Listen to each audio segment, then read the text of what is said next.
అసారూఢ. అసారూఢ అంటే శక్తివంతమైన విద్య ఇది.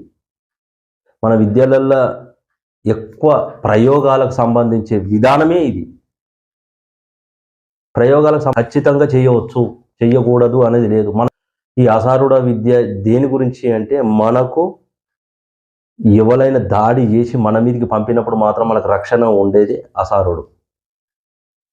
మహాభారతంలో ఘటోత్కచుడు ఎంతనో ఈ అసారుడు కూడా సేమ్ అదే విధానం. ఈ విద్యను నేర్చుకున్న వాళ్ళకు ఏ విధానమైనా ఏదైనా కానీ వీళ్ళని ఆపలేరు. ఈ అసారుడ విద్య ఉన్న వాళ్ళ దగ్గరికి ఏది పంపరాదు.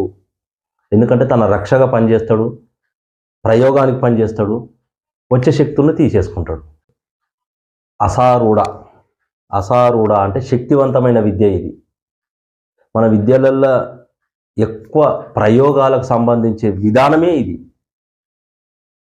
ప్రయోగాలకు ఖచ్చితంగా చేయవచ్చు, చెయ్యకూడదు అనేది లేదు.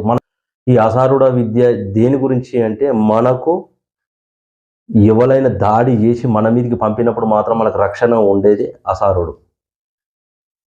మహాభారతంలో ఘటోత్కచుడు ఎంతనో ఈ అసారుడు కూడా సేమ్ అదే విధానం. ఈ విద్యను నేర్చుకున్న వాళ్ళకు ఏ విధానమైనా ఏదైనా కానీ వీళ్ళని ఆపలేరు. ఈ అసారూఢ విద్య ఉన్న వాళ్ళ దగ్గరికి ఏది పంపరాదు. ఎందుకంటే తన రక్షగా పనిచేస్తాడు, ప్రయోగానికి పనిచేస్తాడు, వచ్చే శక్తులను తీసేసుకుంటాడు.